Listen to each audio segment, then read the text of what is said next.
Well, today is really very exciting. You know, we're a little bit. I shouldn't say we're a little bit nervous, but the only reason why we are is because when Tima discovered Mooji, the information and this beautiful being, and then she shared it with me.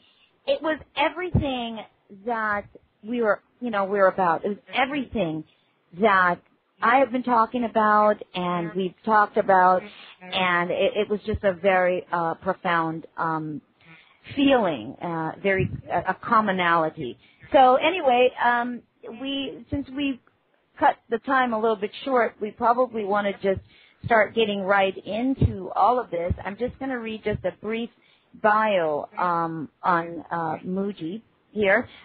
Mooji is a master in and Mooji, please correct me when you get on air. My pronunciation with some of this stuff is going to be a little bit off.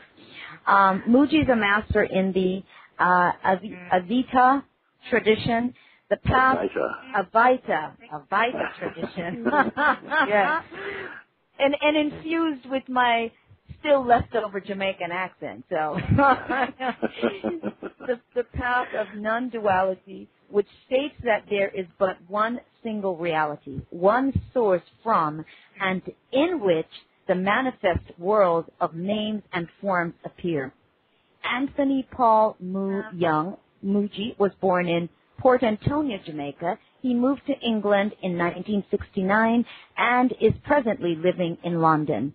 He is a direct disciple of Sri, and here I go again, Sri Harilal. Is that correct, Punja? That's correct. Okay. You got that one. The renowned Indian master who in the lineage of, is it Ramana Maharishi? Yes. Oh, I'm on a roll. Ramana Maharishi is fine. All right. Made the introspective path of self-inquiry widely available as a direct way to freedom. Mooji, like them, continues this revolutionary simplicity of teaching by pointing directly to imageless truth, combining the sharpness of Zen with the depth and clarity of Advaita. Advaita. I'm going to get it eventually. I'm getting it too. what exactly we're getting, I'm not sure, but Mooji's spiritual consciousness opened following an encounter with a Christian mystic in 1987.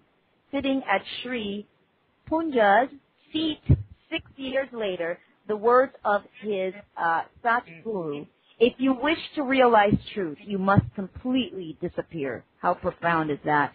He finally plunged what was left of his personal mind into the emptiness of source. Since 1999, Mooji has been sharing Satang in the form of spontaneous encounters, retreats, intensives, and Skype meetings with the many seekers who visit him from all parts of the world in search of the immediate experience of truth. His style is direct, clear, compassionate, and humorous, and that is without a doubt, it is humorous. I love humor. Well, in short, I'm listening to that also, and just to keep things simple, I only talk about really what the true nature of human beings are. That's all. In one sentence. It's simple like this. I love it. I don't want people to really feel overwhelmed or overawed by all these things. I know it's something that was asked for, a bit of an introduction, so that was seemingly sent. But it's okay. I mean, I'd rather that people come in a very simple, honest way. We just talk together, see what happened. Right. Absolutely. So the only thing is that we are really exploring into the nature of human existence and what is our core truth. Let's see what we can do. Right. Absolutely. Absolutely. Well, wonderful. Yeah. Well, yes, and on our show, Mooji, we're just so thankful that you're here, Shades of Rituals and Beliefs. We deal with the rituals and belief systems and imprints that we have been programmed with on various levels. And the work that you do is so beautiful because you deal with one ritual and belief that we have is that we identify with the mind, and all the attachments that come with that belief in a ritual. Can you share your insight on that particular belief as to why we identify with our mind? Yes, it is perfectly also. Yes. It's not the brain. It is really completely understandable that we identify with our mind, with the conditioning, with education, with habit, all of these things, propaganda, what we've grown up with. Somehow we have absorbed so many impressions, and this impression seems to be collectively shared amongst ourselves, so we completely feel comfortable up to a point that we are our mind. We are what we have been trained or conditioned to take to be ourselves. That's, I say that is something that is, that's a mental construction. It is like this. And it is not holding as a grounded truth. It is very much a subjective experience and interpretation. And so each person's reality is completely a unique affair, in the same way that you can say that your dream is completely unique. You cannot share your dream life with anyone. It's so completely unique. And in the same way, you cannot share your waking life with anyone. It's a completely unique interpretation and programming and so on. So mind has everything to do with it. And underlying this is really the idea we have of who we are. That is really the ground where really the misunderstanding germinates right there. Wonderful. I think the challenge we do have here a little bit this morning is there's so many questions, and there are questions coming in the chat room, and then we have questions that we want to ask overall. So we'll just let it, I guess, unfold. But I guess one of the things that I wanted to talk to you about, which is so beautiful when you talk about enlightenment, your thoughts on the idea of enlightenment. Is it simply an idea? It is, as everything else is an idea, also enlightenment is an idea, but a very important idea. A very important idea, because it is consciousness itself in the form of the mind, which is one of its aspects, you see, that must awaken to what it really is. So, although I say it is an idea, as everything else is an idea, right. And even the one for whom it's an idea is also a kind of an idea, but I don't really want to get people to feel lost about these things. I will explain as we go along. So it is an idea, but a very important idea that is that must itself be a kind of bait to attract the mind which has gone astray, and to turn it back towards its source. So somehow this idea of freedom from the influence of our conditioning, from the hypnosis of our projections, arises also in the human psyche or consciousness. And so the term enlightenment is one of those terms that we will be attracted to, the possibility of freedom from the influence of our conditioning. This is what I would call enlightenment, you see. Right. And Mooji, doesn't it, when in enlightenment, we feel we have to do something to be enlightened, whether it's to eat a certain way, do a certain meditation practice, we have to read this book, this practice. So in our quest for enlightenment, it seems there's some sense of restriction when we feel we have to do something to be enlightened.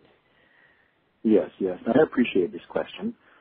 Of course, what I say is that we are already what we are searching for. That is a very wholesome truth. All that happens is, what it needs to happen is that we need to be aware of this consciously. We are that itself. We are always one and whole. Our source, our self, our essential being is this. But what we have come to take to be what we are is very different from what we actually are. We take ourselves to be our body-mind functioning and identity, which is only an aspect of our expression. It's not the full truth, you see. So, in order to really recognize again completely in the heart what it is that we are, then some practice is required. Not to be what you are, but to stop being what you're not. Maybe something more like that. Because the reflex, the attitude is that we are constantly thinking of ourselves as our programming, so to speak. Right. And so this is all we seem to feel we are. When we say I, this I ordinarily is associated with our personality or identity or something like this. But I really relates to, and really the meaning of I is pure consciousness, not really personal. Personal is really a distortion, a conditioning that's happened upon the pure sense I exist, I am, which is consciousness. The way that consciousness announces itself in the body is in that intuition, the feeling I am, I exist. That I am is also referred to as the godly presence or principle within the body, you see. But we, through our conditioning, somehow get this I confused and identified only with the body-mind play. We call that personality and think this is what we are. So therefore, some practice is recommended or advised for those who long to come out of this limited state. You see? So the practice is very important initially, you see, to break the spell of the conditioning and to somehow recognize again freshly by direct experience what we are. You see.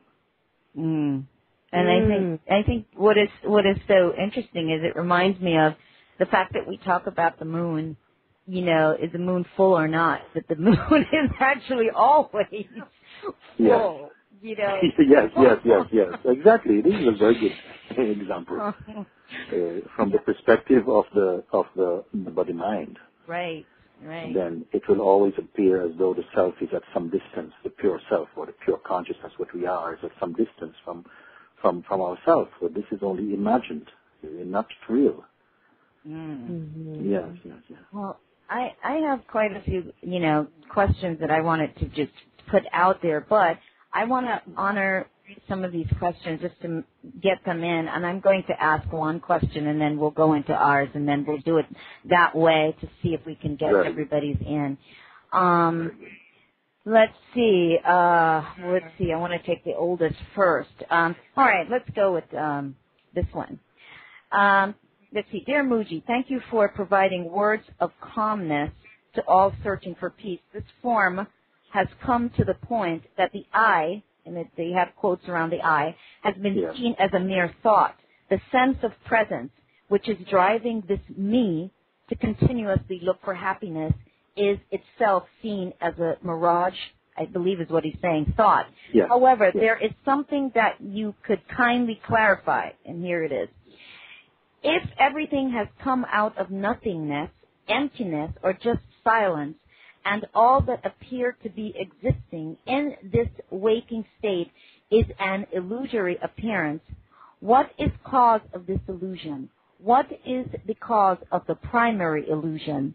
The appearance of I, or consciousness, once again in quotes, which wants to experience itself, even though it is clear that all appearing is just a thought and all suffering is only due to the mind, which is illusory. Why is it that attention flares up once in a while, giving rise to a feeling of disturbance? How can one be completely empty inside but work normally outside?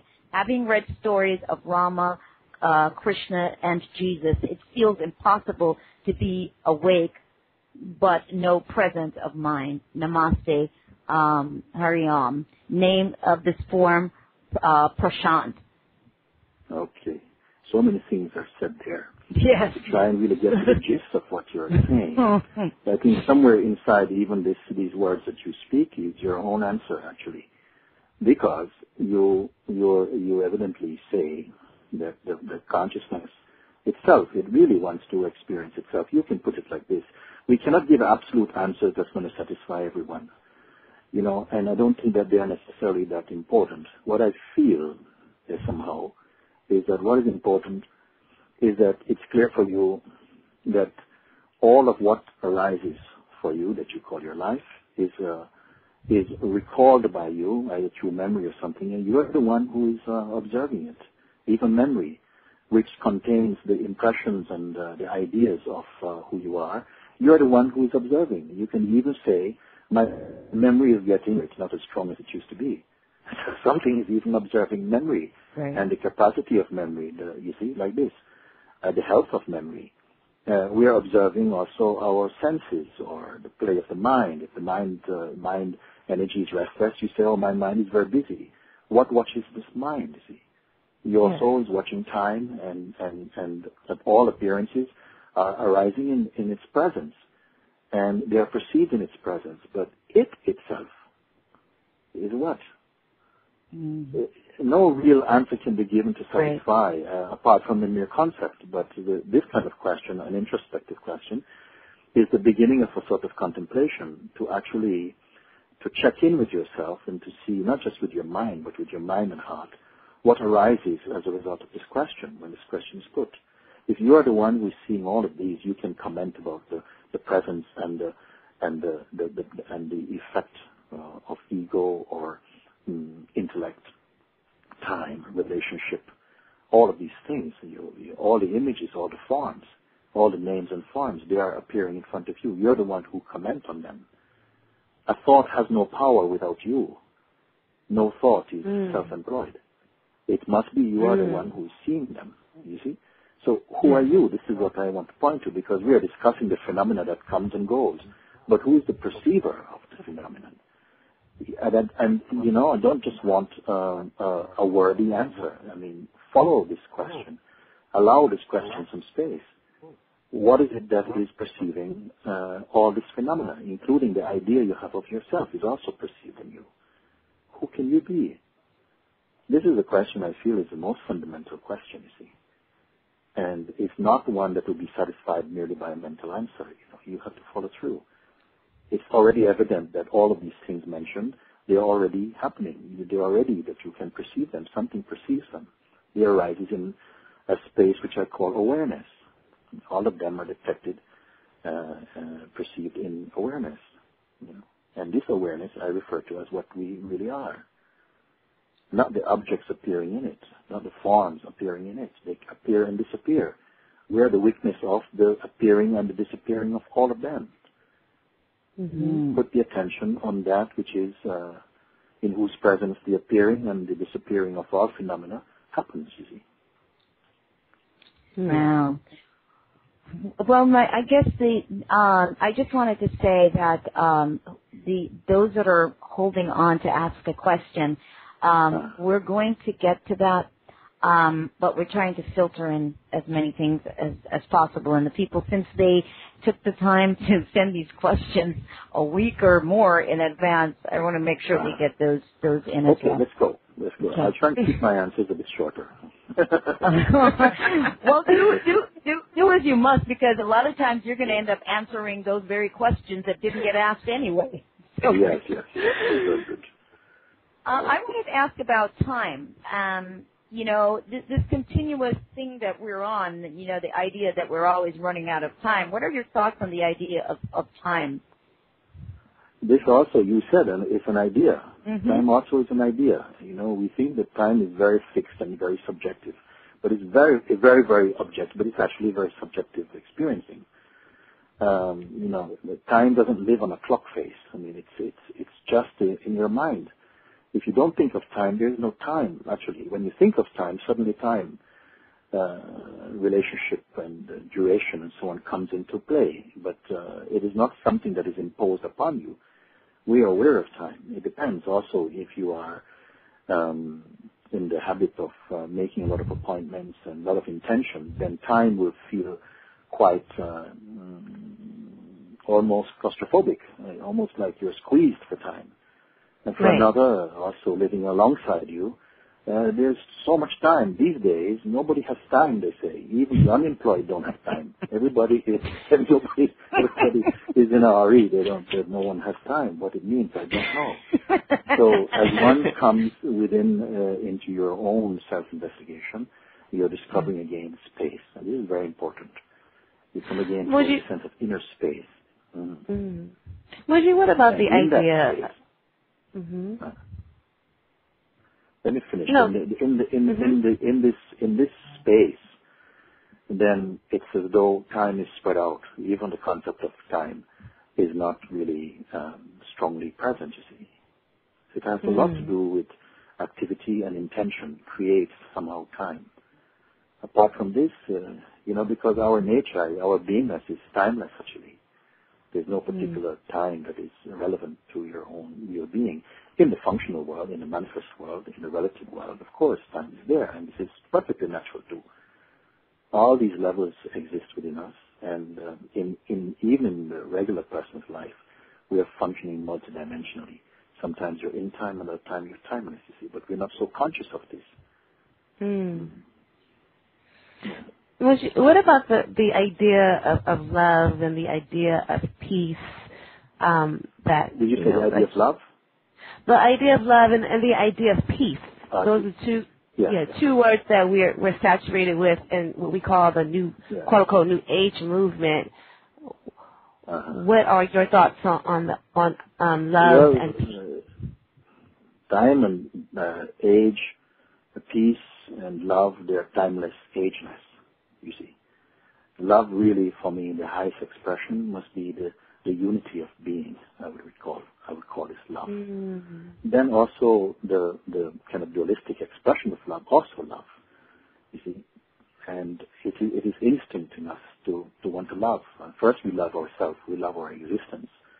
We want to exist, even if your body is sick. Most people, they want to hold on to it. We want to perpetuate the sense of our existence. This is love also, you see. And there is really, in real love, there is really a peacefulness about love, a stillness, a silence about love. They go together. They go together. Someone who is in love, I'm not talking they're not, you may say people get excited about love, but that's only a wave. Really, in mature, separate love, there's great peace, great stillness, great openness, generosity of being. And there is enormous peace also present in this love. It's not a new age monopoly, no. Love has been, from the time we could write or to convey, love was at the very center of our communication. The purpose of life, even when we do things which are not necessarily what we're proud of, there's behind it somewhere, there's something about love, maybe misunderstood or, immature in many respects, but I think underneath all our actions, there is some love. Even sometimes in what appears to be hatred, if you dig a little bit, excavate more, you'll come to a place of love. Something is there. It's never absent from our interactions, you see. That even one who is alone by themselves, who never really is in contact with others, also feel love as the unity of being in tremendous peace. Yeah, the greatest love stories are ones they have peace also in them. Being in love with the experience, I think it's overall the experience of whatever existence might be considered to be. That's what I've always seen is we're in love with just the entire concept of existing, regardless of whatever it is that we are experiencing. This is true. We are also totally in love with experiencing. Absolutely. It's addicting. We're in love with consciousness.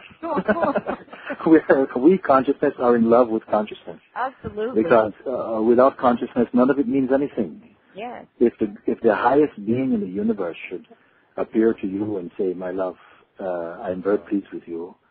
I want to give you anything and everything in the whole universe I'll give you in exchange for your consciousness," then I don't think it's a good deal. It's not a fair exchange. We love experiencing. We love experiencing. We love the contrast and the texture and the uncertainty. It's exciting. We love very exciting. Also. Yeah. I get very excited about. I mean, even looking back at as we've done this on many shows and many other lectures, and things that I do, what I explain is some of the most severe, what appeared to be the most severe circumstances in my life. When I look back, I am so grateful and excited because it brought me to this very moment. And I think when you're able to fall in love, if we can use those terms, there's an excitement that you feel inside of you for having created the experience, been a part of it, and what gave birth, what you gave birth to from the experience. This excitement that we speak about is also linked to, even in the very high spiritual language, when we speak also in India, they use the word amrit, which is like the nectar of joy. Right. Which is the flavor that arises from the divine itself. You see, this is also, I think, the best use of the kind of word of excitement that you're using here, the joy of being, and the joy of being, isn't it? Yes, it is. I'm excited right now. I'm excited talking about how excited I am. Calm down, Sonia. Oh no! I'm levitating on my chair. And you know what though? Also, it's like when we're faced with what we perceive to be as challenges, many of us go into a panic, a fear, withholding. Those beliefs that we have about whatever we perceive is in front of us.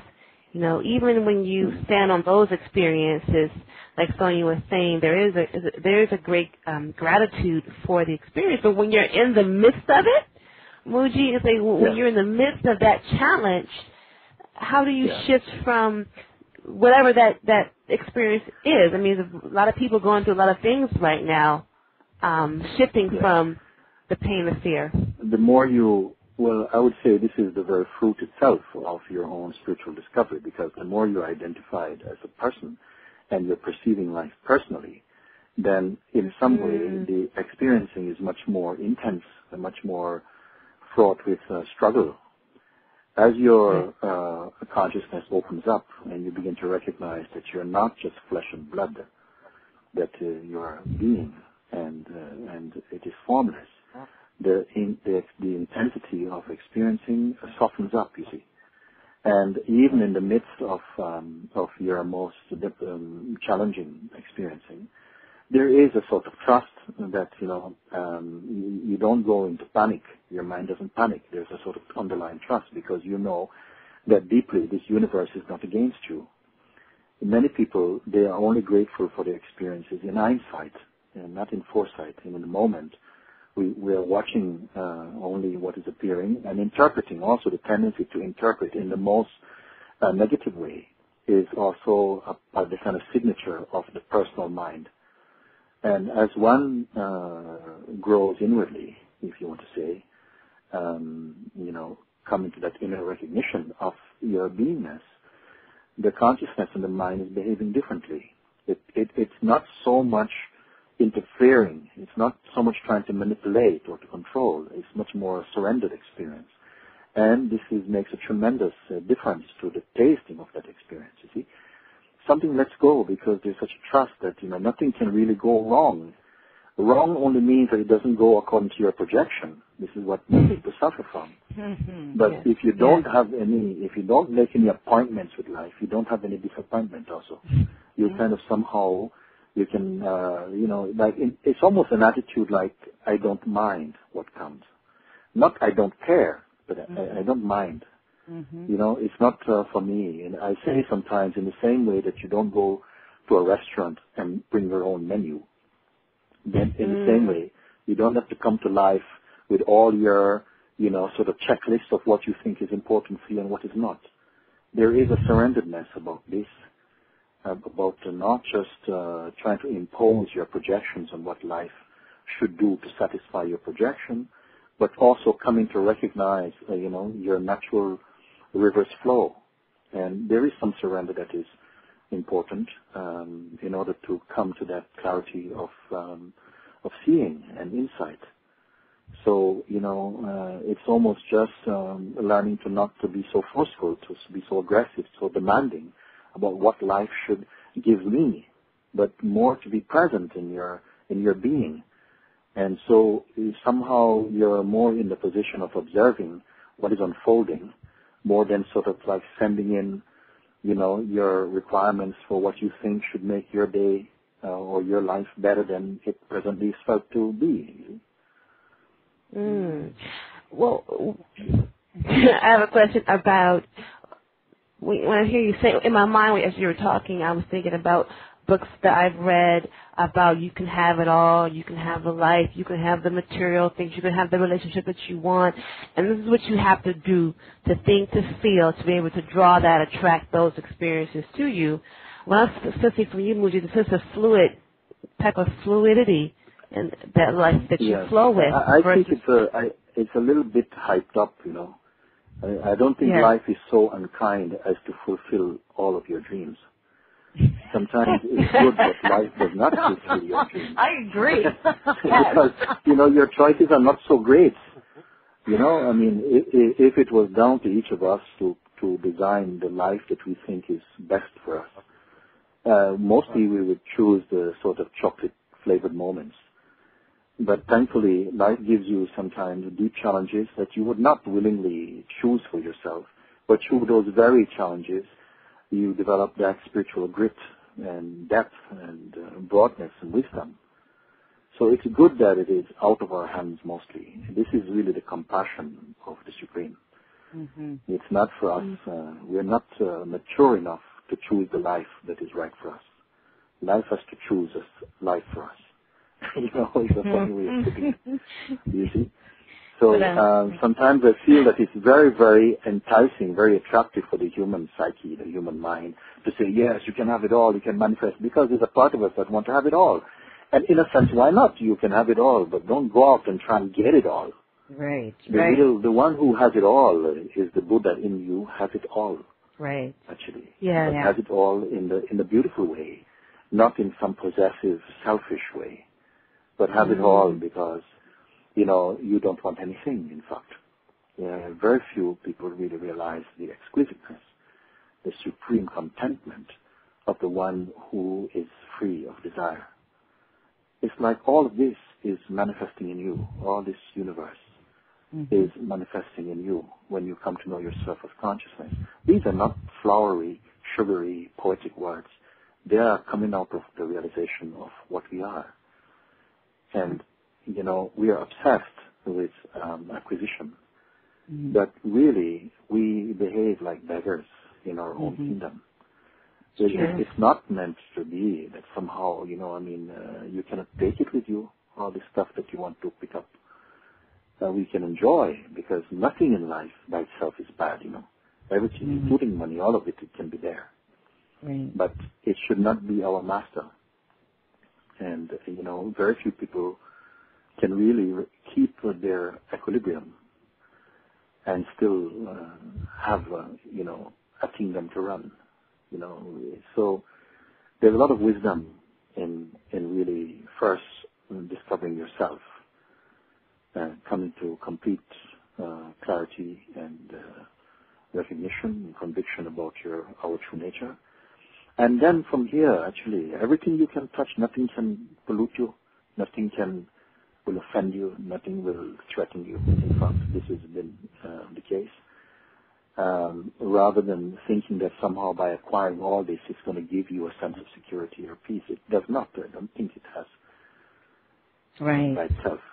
Peace is not in things. Peace is within your own self. And you have to discover this. Otherwise, you're really handicapped if you're thinking you can go into even a relationship with another being with a sense of deficiency because you're looking for them to fulfill you, to give you peace, to give you happiness. Then you are not bringing anything to the table. You must yourself discover your own richness. And you are within you. The kingdom of heaven is inside you. You have to discover this kingdom. And somehow, all the beings want to be in your company because you remind them of the kingdom within themselves even. So I think we've got things a bit back to front, Right. Yes. But yeah, absolutely. Our original truth is not lost. Somehow it seems a bit eclipsed or hidden temporarily while we are fascinated with another thing. And two kings or queens cannot sit on the same throne. So we're actually showing what we prioritize, and then that becomes your existence. Right. Well, of course, I always have an analogy that I'm going to draw, and mine would be to having it all is I used to like cheesecake a lot. and I remember trying to have the whole cheesecake. Not a good idea. You eat pieces of it and you enjoy it, but when you have the whole thing, in the end, it really wasn't what you thought it was going to be. The after effects of having the entire thing is... And that's the pull, because we always imagine it's going to be greater than it turns out to be. Absolutely. I have a question that I'm going to read here from, her name is Dima. Hello, Mooji. I'm Dima. I live in Ukraine, and now we have that virus epidemic situation. Pig flu, H1N1. The mass media says that nearly 50 people already died and 150,000 are sick. It's moving all over the country, and we have to sit at home avoiding any contact with other people. What is your vision of this situation? Is it true? Why is it so? And is there any way to strengthen the immunity of the body? We just finished getting over chicken flu, and not even a pig flu, and the next one I don't know. We had in England here. We had cow. Yeah, crazy cow for a while. So I can just say there's always, when we look outwardly, without actually, when the eyes are not sitting from the heart, we're not looking from heart, then there's so much you're going to see that will frighten you in this world. Some of it is concocted, some of it is, just it's all there. All the scaries are in front, so to speak. I am inclined to say, just you give yes, of course, you follow the advice that is given. If it says, okay, stay home more, or whatever it is, do this, but don't live in that. Put your attention upon your own beingness and keep quiet. Don't go into the mathematics of thinking, but go again into the silence of your own being. I cannot just hand out pill treatments, like you say, okay, do this, do that. Right. Because really, if really what you want to have a little key to unlock some doors, but I am offering to you the master key in some way to all the locks. And by that, what I mean is that if truth is what you're seeking, and I think if it arises inside you that, really, it's not just about the pigs and the chickens and the cows and all of this stuff and the nuclear and all of this stuff. I've got to go deeper than this. I've got to come back to where I am. Then you must make the search for truth your priority. And in coming to know who you are, all of these things, they will find their correct proportion. You don't have to live in this world in a fearful state of mind. This you can know this. And you don't have to go and run away to some cave in the Himalayas or something. Right where you are, if you're in the city and somehow your life feel like it really belongs here for now, you can be in peace. I want you really to emphasize this, that it's not somewhere else. It's right where you are.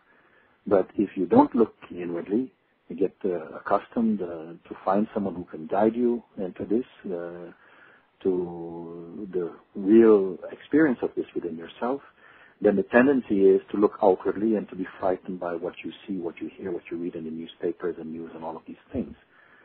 It's not pleasant reading, but there's always a way back to your own stillness, your own truth, your own peace. And there are many voices calling you at home. And listen to some of them. Listen to them that touch your heart. You can follow these advice. They will help you. Mooji, I'm going to take a caller. This person has been patiently waiting, so I'm going to take a call. And caller, are you there? Caller? Hello? I hear a small sound. Are you there? Yes. Okay. Oh, there he is. You are there.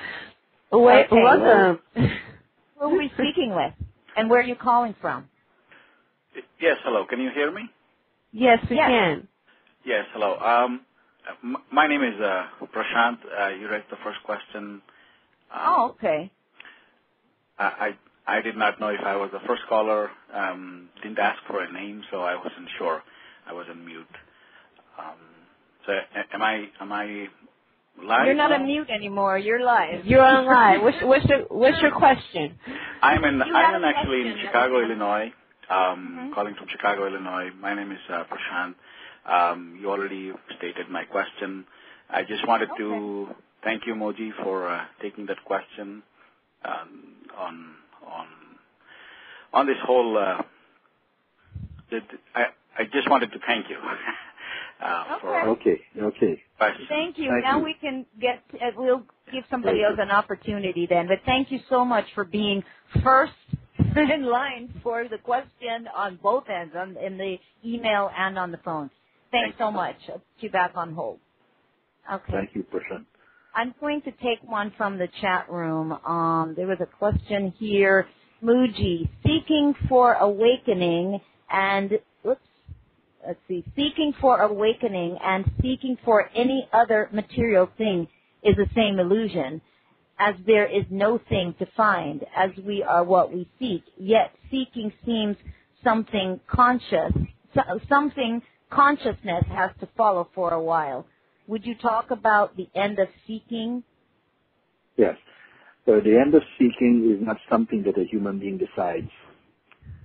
Just the seeking falls away. You try to find now and there's no energy to do it. Then seeking is finished with you. Not you are finished with seeking. You see? There are many people speaking these days. Yes, when I drop seeking, and I said, you who? who is doing it? The mind you're talking. The mind is already putting like this. So if the seeking is authentic, and there's authentic seeking, because consciousness is calling itself to search for its own root, and this arises in the mind as a search, a hunger, a longing to be home, and that longing really is the beginning. You may call spirituality. You can use words like this. And at a certain point, it becomes so deeply attractive, you see, that all the other desires, they fall away. And now only the desire for freedom is there. Now you can say, but we are already free. No, but you must know this. If you know this, then you don't say this. If you know you are already free, then you are free, Not just to say this with your mind or intellectually, yes, I'm free, because there are many people also speak like this, but really they still smell of a person in them. Mm-hmm. So the ones I say that you speak about searching, this is an authentic movement in life, just like you're seeking other things. Some people are seeking freedom. They're seeking to come to complete rest, to be free from, as I said earlier, the influence of your own projection or the hypnosis of our own conditioning even, you see. Something recognizes I need to get out of this, you see. And that seeking, authentically followed, brings you again to peace and to the end of all doubt. And this path, which we call Advaita, again, is only the mirror in which the infinite recognizes itself. In this recognition, when it is complete, when it has fulfilled its purpose, the seeking itself will fall away by itself. You see? Mm-hmm. Beautiful. And then, yes. Not just to talk about, seekers, there's no seeking. I think keep quiet. Let's keep quiet. And when the seeking is finished with you, then it will become quiet, and you will become quiet. Thank you.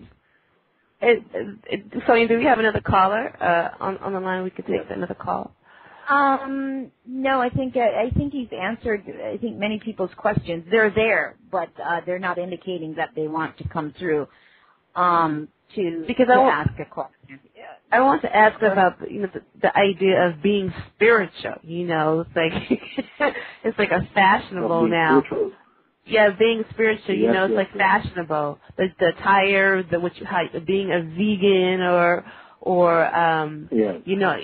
yogi. You're being spiritual, and sometimes you talk to these people.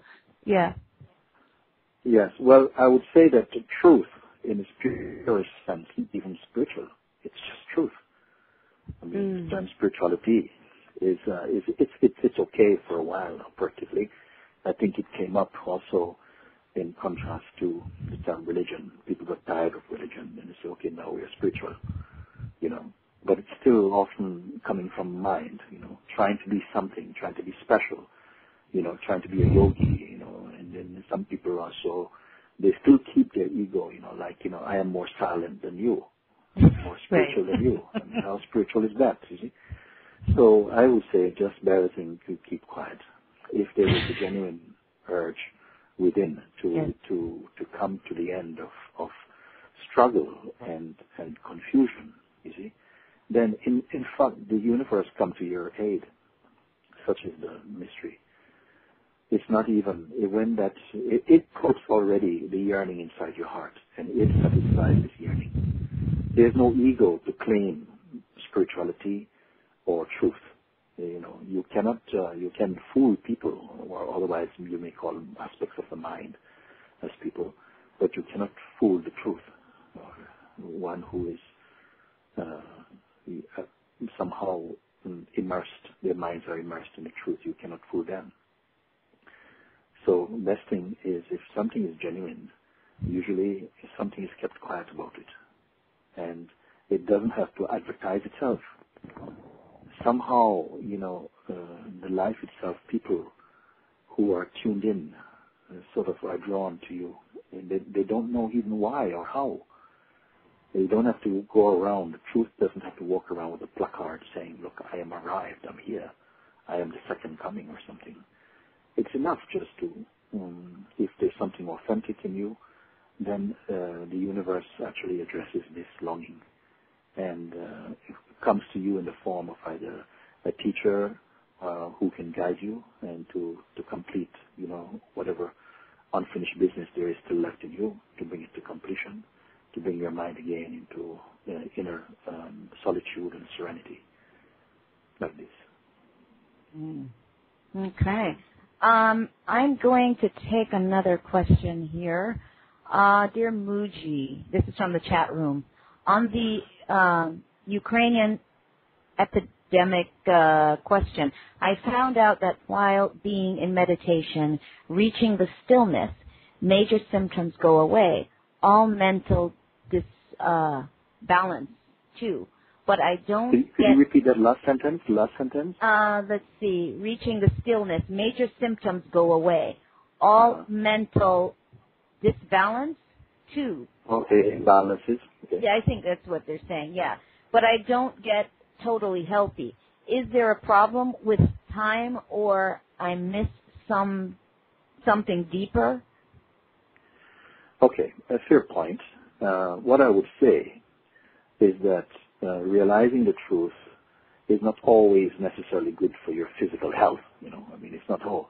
You're discovering the truth to be really healthy in your body, to look in a way the mind would like, because we hear so much about the harmony, body, mind, and spirit, and so on. We have a sort of concept, a sort of picture, an ideal that the perfect human being is one who is in perfect balance physically, mentally, emotionally, and spiritually. And sometimes something is inside trying to, tick those boxes to see if everything is in line. But the important thing is really that you realize your true nature. This is important.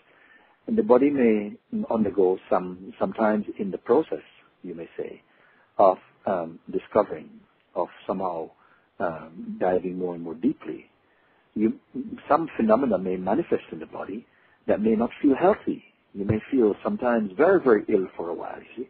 I have to say these type of things because I don't want you to be misled about them. These things may happen because, we are really a mystical being. And somehow we have sometimes imbibed so many negative affirmations and so on inside our being and body and mind and so on, in the body and mind particularly. And then somehow, as you are being undressed of your concepts, sometimes it can manifest in the body, like pains can come also. You may feel sick. You might find no energy is coming for a while. All the things that your mind might have really put down as these may be the milestones of a spiritual awakening seem not to be, those boxes are not being ticked, because the contrary can happen, appear to be true.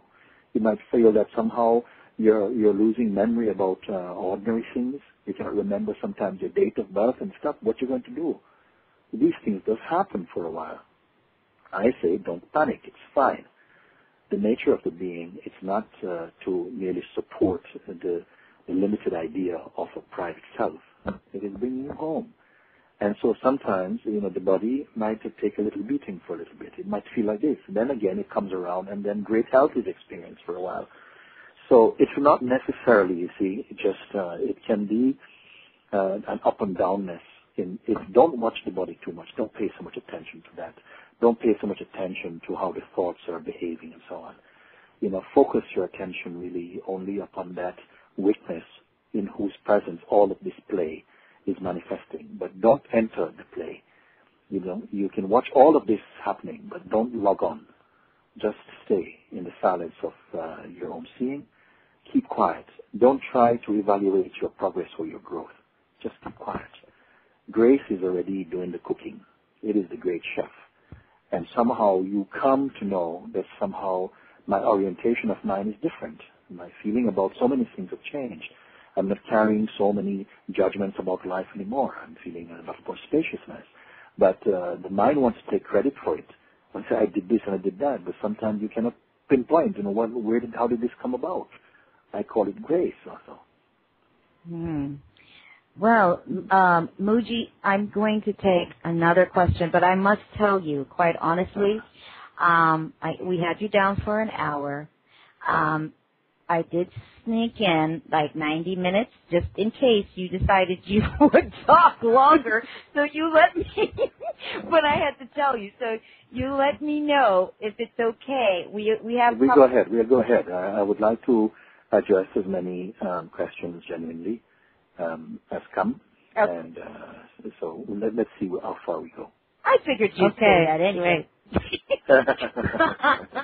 But anyway, let me, okay, she begged me to ask this question. 1 second. Oh, where is it again? It's why are you getting her question?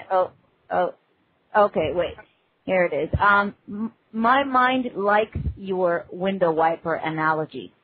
Focus on the road, not the wiper. Focus on the road, focus on awareness. But the mind also feels lazy. It is lazy to focus and always wanders off. It says I can't study, and it just jumped, for this exam. I think that, it says I can't study for an exam without paying attention to thoughts. I'd like a feedback from Mooji. Okay. There are 2 points this question has mentioned. One is I gave a story, an example, of someone learning to drive, and as they're driving along with the instructor still, you see, and they've gotten used to manipulating all the different functions in the car. So on this day, they're driving along the highway, and suddenly it starts to rain unexpectedly, and this learner driver has not experienced driving in the rain before. So the instructor says to him, okay, let's put on the windscreen wiper. So the windscreen wiper goes on, and it starts to wipe across the screen.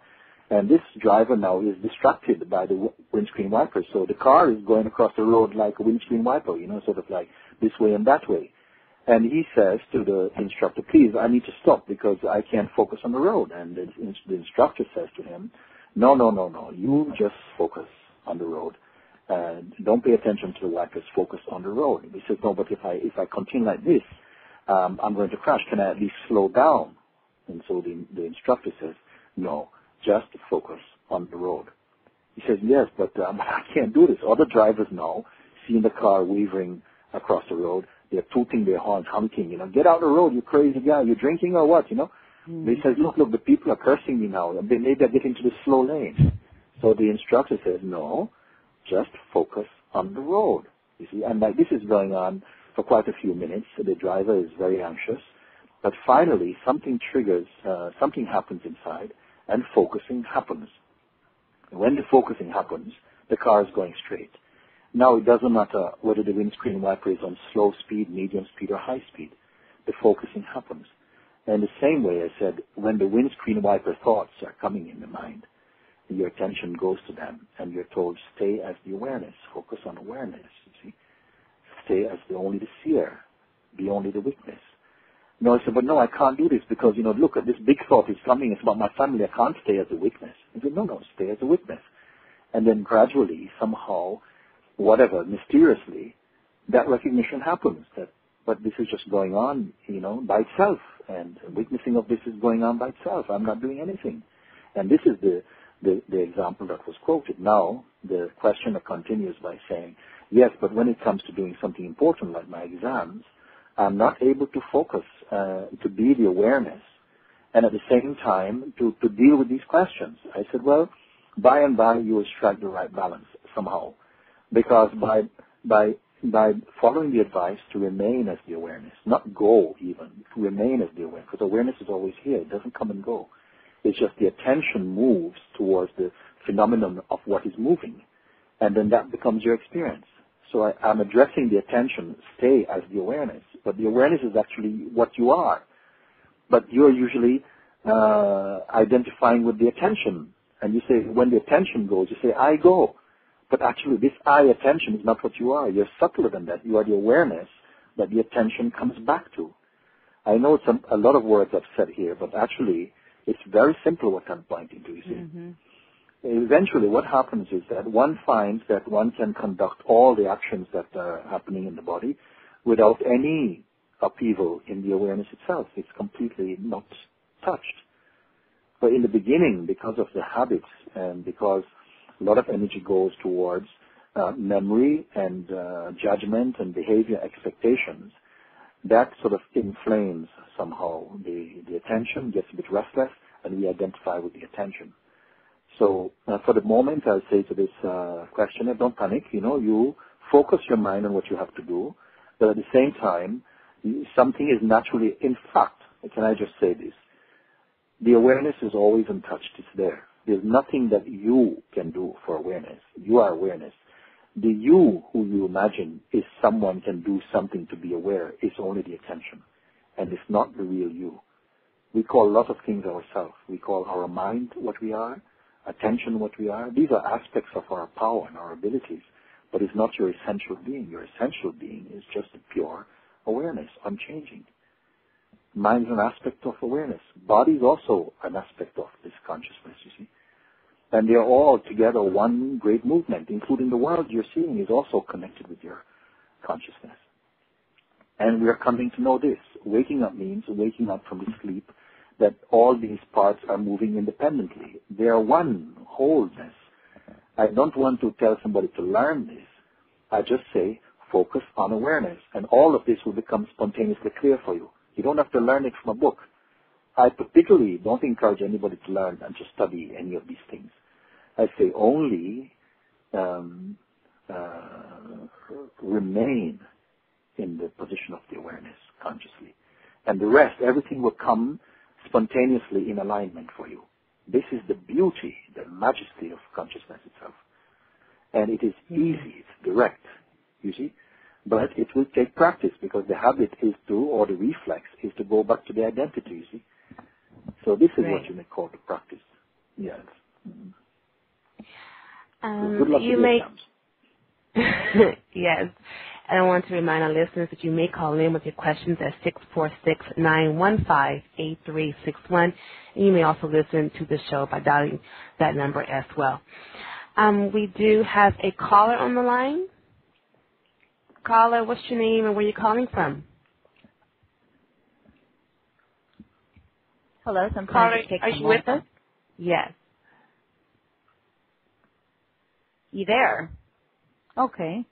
Well, we'll give it a moment. They signaled to ask a question, but they're probably just not hearing us, right?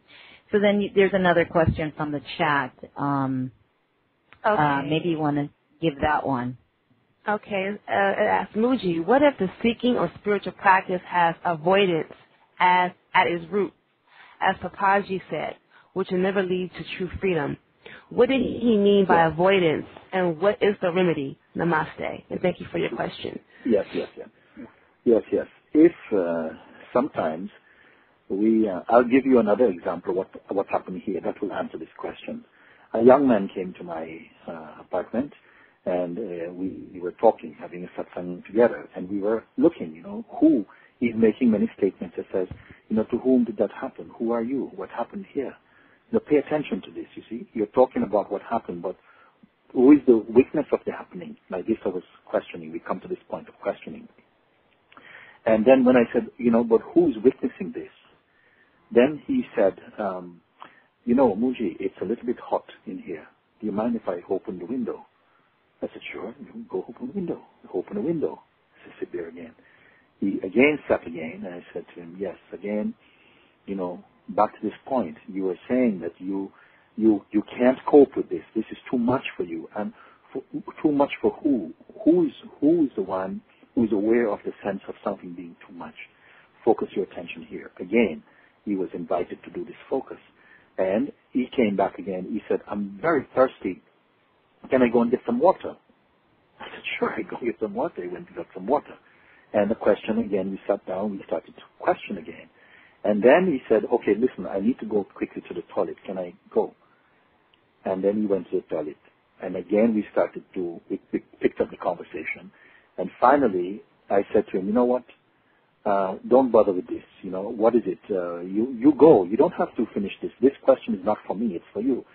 So I cannot solve it for you. So it looks like you are very much want to get out. So go. And he said, yes, it's true. My mind just wants to get the hell out of this place. It feels so uncomfortable. And I said, well, listen, go, because then I can take a break. He says, no, I don't really want to go. I'm choosing to stay. And in that moment, he sat down again, and we completed the question, and his mind came into peace. Before, it was completely disturbed, you see, because somehow we had caught hold of the resistance that was somehow wriggling out of the opportunity of coming home to one's pure nature. So Babaji said, if you are seeking, because sometimes people think that I'm really seeking the truth, but when really the opportunity comes to really look at what is in denial of truth, then something comes up and you see then there's something trying to avoid this meeting because it perceives that somehow it's going to be too much for me. I can't cope with it. It's going to be too strong an experience. The mind comes up like this. And so this is what my master Babaji referred to. He says then, if avoidance is at the root of your seeking, you will not know complete freedom. And this is what happened. Something was avoiding the opportunity to really recognize what was denying the freedom inside him. And so the man was making all this excuse like it was too hot in the room and he was thirsty, he needed to go to the toilet and can you open the front door and all of these kind of things. This was coming from the mind. And that was the avoidance, you see. And so I said to him, listen, I release you. Please go. I don't want to, I'm not here to, I cannot realize for you. Then in that moment, when confronted, something made the final push. He said, no, I want to stay. I want to get to the bottom of it because my mind wants to run. And for the first time, he actually saw that he is not the mind. He is not his conditioned mind, which wanted to escape. So this is the avoidance that my master was referring to. If you are seeking for hundreds of years even, but if at the root of it is avoidance, and you somehow honor this avoidance, because sometimes we seem like we have a kind of loyalty to these type of resistances in ourselves, then if this is the case, then you will not come to complete freedom. What a beautiful insight and recognition, you see. Oh, absolutely. I noticed that with my students when I was teaching them how to read, and they were much older students who had, somehow got passed through grade, and it was very difficult in teaching them the basics because they had mastered avoidance. So when we would sit there as a tutor, it was every little thing would distract them. Every little, the clock, every little thing. Yes. We something, Samia, I want to say this. we have tremendous power. And if you want to avoid something, you can manifest, your beingness will manifest all kinds of distraction. Right. Mm-hmm. And yet at the same time, if you really have a singular intention, it can also manifest tremendous power, you see. Mm-hmm. Because if you desire truth in your heart, then this is a tremendous power.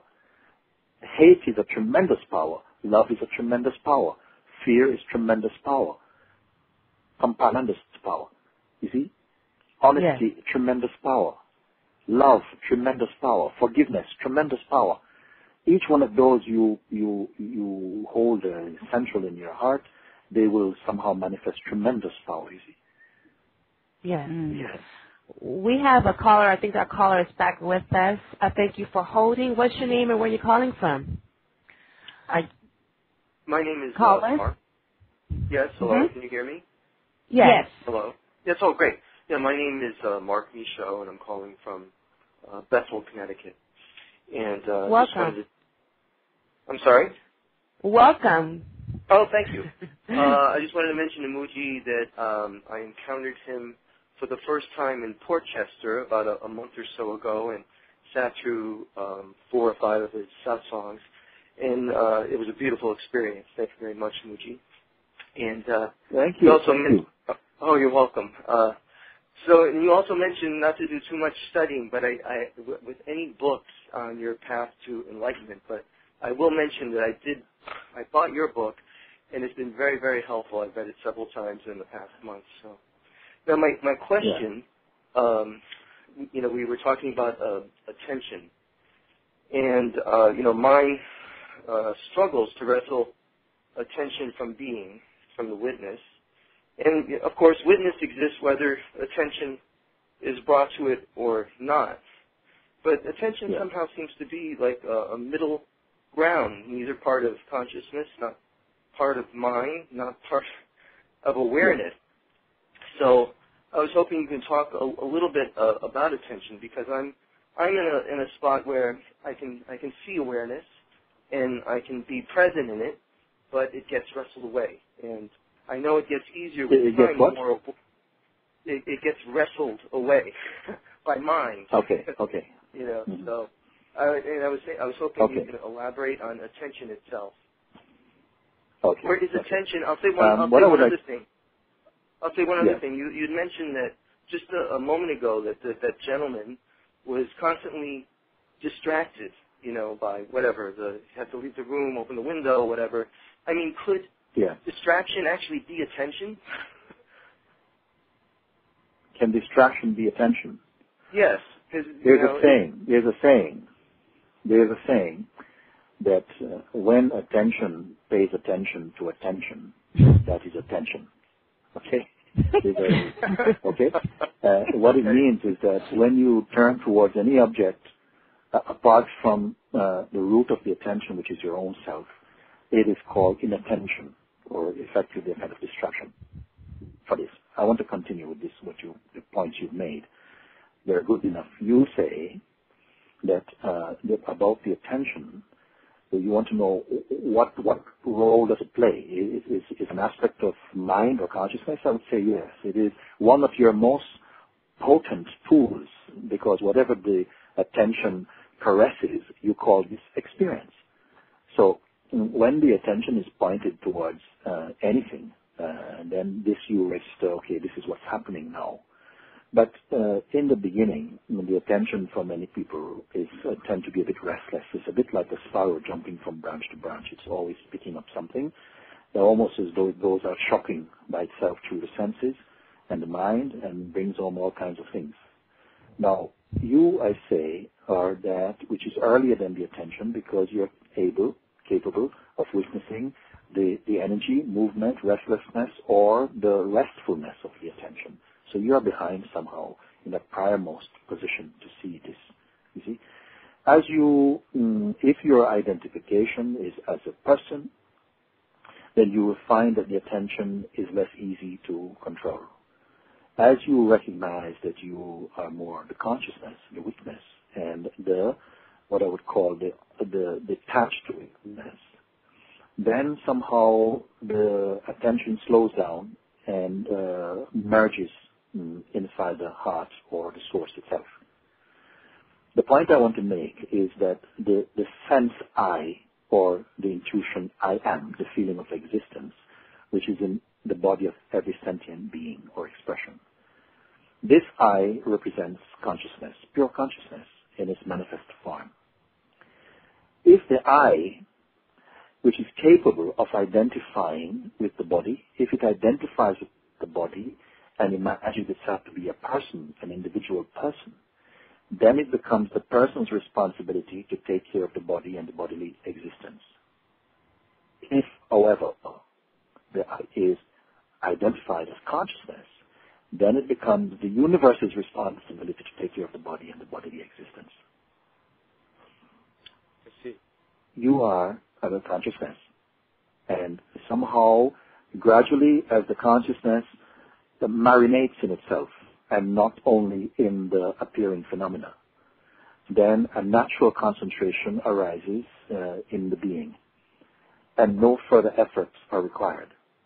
If, however, the I is identified with the conditioning and is perceived to be a person, then your experiencing of the world is personal, then that experiencing will be much more turbulent, corresponding to the level of identification with the body. And this is a very significant pointer for me, because the more you live life personally, the more these manifestations will feel troublesome. The more you recognize that you are the impersonal witness, you recognize this with mind and heart, not just intellectually, then the game changes, and it becomes more that you are a witness to the unfolding experience of life, but you are not so much interested. Sometimes people even ask, the observer is always there. And I say, well, I am not even concerned about observing anymore. It might be or may not be there. I have nothing so important to observe. I simply am. I don't have a job to observe. Observing also is happening as a natural functioning of the beingness in expression, as for instance in the waking state or even in the dreaming state. Somehow the play of life and the perception of life you may call that there's a kind of observing. Initially, the observing has a sort of an active position, but gradually, as your own recognition of yourself as the spirit being, then your observing becomes increasingly passive or casual. It's just happening by itself. And inwardly, your beingness is at rest in itself. Peace. There is no more residential concepts. There isn't any definitions about yourself. There's the sense of being a particular historical being. It gets thinner and thinner, and what is inside is a sense of spaciousness. And the perfume arising out of this spaciousness is peace and joy and love, you may call, or compassion. This is what I would like to share with you right now. Well, Mooji, that's really beautiful. Thank you. And I feel every time I speak to you or listen to your satsangs, I feel as if I'm one step closer to being in touch with my being. So one thing you had mentioned in satsang was that your being is pure and untarnished and cannot be harmed. And whenever mind tries to wrestle with me and bring me down, I think that thought, and mind quiets. And it makes me want to. Could you say the last bit again? When mind what? When the mind is kind of trying to bring me down with negative thoughts, as mind often does, I think that my being is pure and untarnished, and my mind quiets, and I'm more in touch with my being now. So thank you. Thank you so much for your questions. Thank you. That was a great question. Thank you. Okay. I think we only have, according to the clock here for the show, 5 minutes. Okay. But we're going to ask another question, and please note that if it's happen to spill over 5 minutes, that's okay. It will continue to record, but however, you may lose touch with the show. But it's going to rebroadcast at 6 p.m. This evening on Sovereign Mind Radio. So you just have to go to www.sovereignmindradio.com, and you'll be able to hear the show again at 6 p.m. Pacific Standard Time. So I just wanted to make note of that. There's so many questions. I mean, they're pouring in from emails as well, but I'm trying to see. Let's see, one more question here from begged me repeatedly to please ask Mooji. Oh my gosh, where's the question? Can you please ask Mooji on Ramanath's comments on finding the questioner, for there is no end of question in the mind. Question, can a question be asked from anywhere else other than the mind? Yeah. Interesting. Okay, fair enough. Can a question be asked from anywhere? First of all, let's just say that the question appears in consciousness to save all the confusion, because when there is no consciousness, there cannot be any question or questioner. You cannot ask a question in deep sleep. Now that you are conscious, questions can come.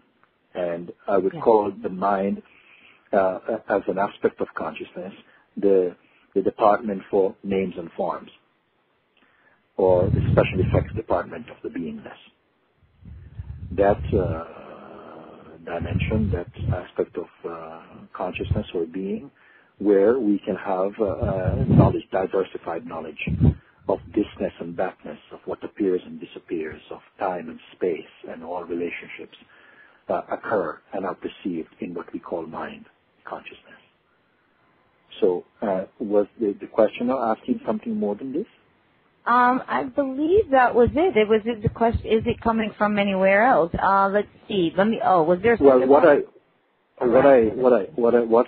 She mentioned Sri Ramana Maharshi, and who introduced us not only to find out, because innumerable questions can come in the mind, and we are focusing quite often on answering those questions which are concerning life and the relationship to who we think we are. And he says, don't just look at the question, look at the questioner. Who is the questioner? You see? Because if you look at the questions can be uncountable. But who is the questioner? Can the questioner be found? So what it did was it made a U-turn for the attention to go back towards the source, not to go out towards the manifold expressions, but more to the unity source. For whom are these questions coming? That was the first question. See, can the questioner be found? That was the first step of the inquiry. And so the people were plunging in to look, can the questioner be found? And then it was discovered, actually, that the questioner is also a thought. Right. Yeah. And then the question followed one step further. What is discovering that the questioner is a thought, you see? So these are not quick-fire questions and answers. They are deep, measured inquiry, step-by-step looking. And all these questions, they were turning the attention back to the source, which is your own self. And it led to a spontaneous recognition somewhere. I cannot just put it into words as this, because then the mind just accepts it as knowledge, but it has to be directly experienced. Yeah. Yeah.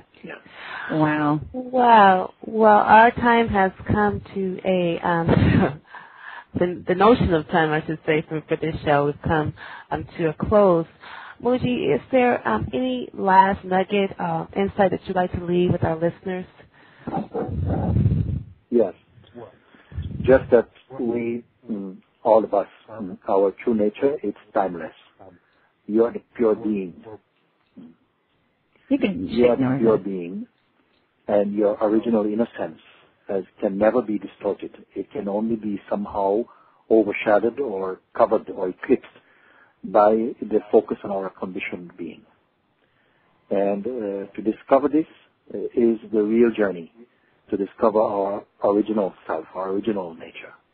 And this is what satsang is about, and this is what I speak about. And this is what message I would leave with your listeners today. Wonderful. And Go ahead. Go ahead. Where does most of your gatherings take place? And if someone wants to find out more about your sat songs, Mooji, is there a link so they can reach you? Okay, what you can do, you can go to Mooji G. You can go to YouTube and just press Mooji G, Moojiji, and that will introduce you to some satsang recordings.